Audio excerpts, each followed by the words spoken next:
So hello friend, good morning. কেমন আছো তোমরা? আশা করি খুব ভালো আছো। তো সকাল সকাল ঘুম থেকে উঠে দেখি একদম চারিদিকে কুয়াশা কুয়াশা, মানে শীতের এই প্রথম কুয়াশা পেলাম। আর অনেক দিন আগে একবার পেয়েছিলাম। তো এটা মানে একদম প্রপার শীতে যে কুয়াশাটা হয়, তো সেটাই। তো চলো কুয়াশা কাটিয়ে একদম সকালবেলা চলে এসেছি ছাদে। তখন কিন্তু রোদ অলরেডি উঠে গেছে, সূর্যি মামা একদম মাথার ওপরে। আর চশমাটা দিয়ে এত ঘাম ছুটছিল না, এত জামা কাপড় মেলে দিয়েছি, প্রচণ্ড মেলে দিয়েছি। আর মানে প্রচণ্ড রোদে জামা কাপড় অনেকগুলো ছিল। তো এইগুলো হচ্ছে মেলে দিয়েছি বলতে, এগুলো সকালে মেলে গেছিলাম আগের দিনের। আর এই যে এক গামলা দেখতে পাচ্ছ, এগুলো হচ্ছে আজকের কেচেছি সকালবেলা।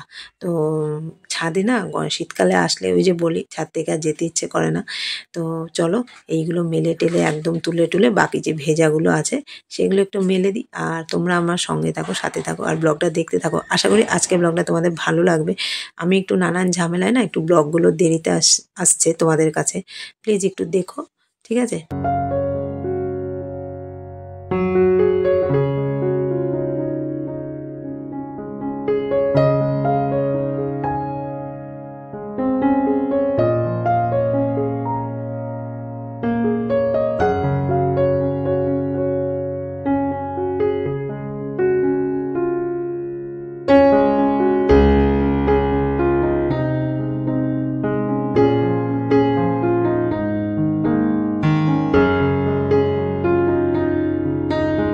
তো চলো ছাদের থেকে চলে এসেছি একদম নিচে। এটা হচ্ছে মূলো পাতুরি। আবার চলে এসেছি মূলোর সিজনে মূলো পাতুরি, মূলো দিয়ে। আর এটা মটরের ডাল দিয়ে, ঠিক আছে? এতদিন তো আমাদের ডিম মানে মটর ডালের সরি মূলোর সাথে ডিম পাতুরি দেখেছি, এখন মূলোর সাথে এটা ডাল দিয়ে করছি। আর ধনে পাতা তো থাকবেই, শীতকালে মাস্ট। তো চলো, এখানে ছোট্ট পাতা ছিল আজকে, তো পাতা দিয়ে করছি। ফাইনাল লুকটা দেখিয়ে দিই। আর কিভাবে পাতা মুড়তে হয় সেটা তো তোমাদের আগের ভিডিওতে শেয়ার করেছি। তো চলো এবার ফাইনাল লুকটা কী অবস্থা, খুন্তি খোঁচা খেয়ে ভেঙে গেল, দেখেছো ফুলে কি অবস্থা। এই থালাটার মধ্যে নেব, নিয়ে ডাইনিং টেবিলে যাব, যখন খুলবো তোমাদের সাথে শেয়ার করব।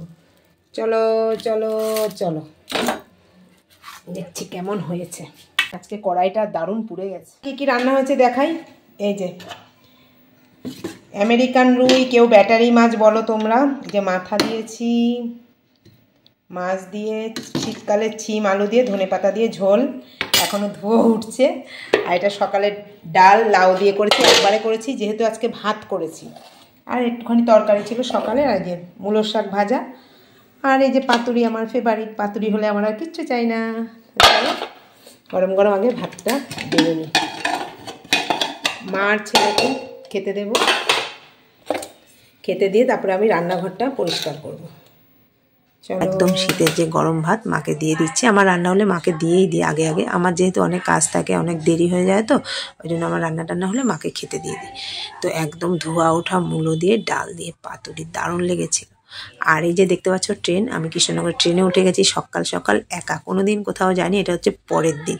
কোথায় যাচ্ছি বলো তো? দিদির বাড়িতে। হঠাৎই একটা প্রচুর মানে খুবই দরকারিতে মানে প্রয়োজনে আমি যাচ্ছি। রাতেরবেলা ঠিক হয়েছে আমার যাওয়াটা। তো সকালবেলা রান্না টান্না করে একদম 7টা 4 ট্রেনে চলে গেছি। প্রচণ্ড খিদে পেয়েছিল, একটু মুড়ি আর ছোলা সিদ্ধ মানে আমরা খেয়ে নিচ্ছি। আমরা না, সরি, আমি একাই যাচ্ছি। তো দেখো মুড়ি ভাজাটা খাচ্ছি, একা একাই ফার্স্ট যাচ্ছি। ফাইনালি আমি ব্যারাকপুর স্টেশনে নেমেও গেলাম। এই দেখো ব্যারাকপুর স্টেশনে নেমেও গেলাম, একা একা ব্রিজটা পার হয়ে চলে যাব সোজা দিদির বাড়ি। তখন বাজে 8টা 10-15। তো ছেলে মেয়ে তো বাড়িতে আছে। মেয়ে একটু রাগ করছিল যেহেতু ওকে রেখে এসেছি, আমি একা কোথাও যেতে পারবো না, এটাই হচ্ছে ওর কথা। তো এই দেখো একদম ওভারব্রিজ দিয়ে ওপরে উঠেই, ওভারব্রিজটা উঠতে প্রচণ্ড কষ্ট হয়। একদম নেমে টোটো স্ট্যান্ডে চলে এসেছি। টোটো স্ট্যান্ডের থেকে একদম দিদির বাড়ি। এই দেখো দিদির বাড়ির ছাদ দিয়ে একদম তোমাদের বাইরের সিনটা একটু দেখিয়ে দিচ্ছি, আশা করি তোমাদের ভালো লাগবে। দিদির বাড়ি থেকে এখানে এক জায়গায় এসেছি, এটা হচ্ছে যুব ভারতী ক্রীড়াঙ্গন, যেখানে ফুটবল খেলা হয়। তো চলো আশা করি ভালো লাগবে, সঙ্গে থাকো, সাথে থাকো, আর ব্লগটা দেখতে থাকো। তো চলো এখানে আমরা ঘুরে টুরে একদম এই জায়গায় এসেছিলাম ঘুরতে, একটা দরকারেই এসেছি। তো চলো দেখতে থাকো, আশা করি ভালো লাগবে। এদিকে তো কলকাতার এই সাইড তো প্রচণ্ড মানে গাড়ি ঘোড়া, আমরা গাড়ি করেই এসেছি। তো গাড়ি ছাড়া এখানে আসার না, মানে যদি আমরা অটো ছেড়ে দিই, অটো আর এই মাঝ রাস্তা থেকে পাওয়া যায় না। সেখান থেকে এসেছি আমার যে দাদার ছেলে আছে ভাইপো, তার শ্বশুর বাড়িতে, এই যে এই চুটকিটার দিদার বাড়িতে।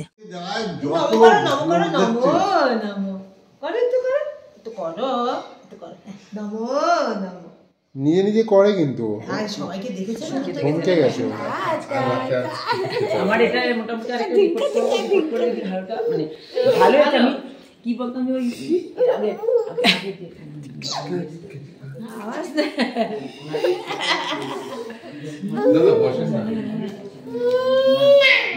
না এদিকে না বলে আমার গাড়ি টাড়ে ধরছে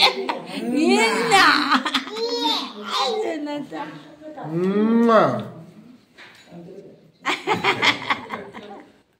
তো চলো ওদের বাড়ি থেকে আমরা বেরিয়ে পড়েছি। খুব ঠান্ডা লাগছিল রাস্তায়, দেখো লাইট জ্বলছিল। দিদি, জামাইবাবু, দাদা, আমি যাচ্ছিলাম হেঁটে হেঁটে, টোটো পাচ্ছিলাম না, মেন রাস্তায় গেছি।